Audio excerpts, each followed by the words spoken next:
The question is, what kind of questions did Ainsley ask in the spin room yesterday? Was it 8-1, hard and easy? How do we possibly find this out, Ainsley? You know what, Brian? Everyone was talking about the interruptions in the spin room, and we were all watching at the same time. And you know that during the hour-and-a-half debate, we're all like, oh my gosh, please let him finish what he was saying. It's no different than when we do an interview on set and folks at home, they hate it when we allow people that we're interviewing to interrupt each other because you can't hear what the other one's saying and you just want to hear their points. And, you know, you owe that to each of these candidates. I did think she got too involved, and it's interesting. It shows you how together Mike Pence was, because I didn't even notice hard or softball questions, really, because he was able, I thought he was really able to handle all of the questions in a very graceful way. All right, so let me show you what was happening behind the scenes in Spin Alley.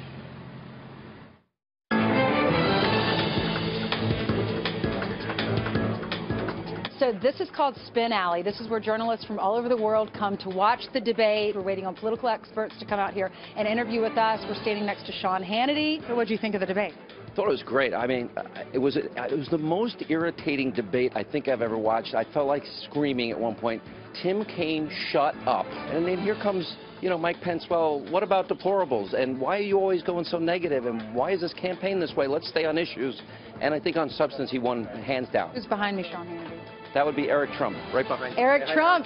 Hi, Eric. I thought he did an amazing job. I'm so proud of him, and honestly, it's why my father picked him. I mean, he was poised out there, he was composed, he was amazing, he's incredibly articulate, he was calming in so many ways, but he also led with tremendous strength. The interruption, what do you think about that?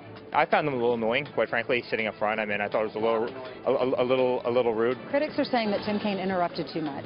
Well, look, I think he had some points he wanted to make, and he wasn't going to let falsehoods just lay on the table. So when he thought there was something that was worth correcting or there was something that was worth interjecting, he did it. And he did it aggressively. Kellyanne, what do you think? An amazing night for Governor Mike Pence. He was able to stick to policy. He is very affable, very genial. Unlike Senator Tim Kaine, for whatever reason, could not stop interrupting both Mike Pence and the female moderator. I thought it was really an unfortunate night for his ticket. I think it was a great night for Donald Trump because his first exercise in leadership, the very first most important decision he made as the presidential nominee was his vice presidential selection, and it showed his leadership and his judgment in selecting Governor Pence. What was your sense of the debate? Well, I thought that the job of a number two in these vice presidential debates is to do two things. Number one, defend your candidate, make the case on behalf of your running mate. And number two, make the case against the person on the other side. And I think Tim Kaine did an extremely effective job about explaining why Donald Trump was uniquely unqualified to be president of the United States. And I thought what was notable was the fact that Mike Pence, time after time, took a pass and did not choose to defend Donald Trump. I Spy Tucker Carlson. Tell us what you thought. You know, I've always liked Tim Kaine. I didn't think he did himself any favors. I thought he was playing a role that didn't fit him. Didn't you? He's not an aggressive, nasty guy when you talk to him. He tried to play one tonight on Hillary's behalf, and I don't think it worked. I went into this thinking, you know, who would you rather have dinner with? Maybe Kaine wins. By the end, I thought Pence wins, for whatever it's worth. All right. Anything else you want to add? Who's your favorite anchor on Fox and Friends? I would Other say than yourself. My favorite anchor, and I'm including myself in the whole television universe, is Ainsley Earhart from South Carolina. I know it's true.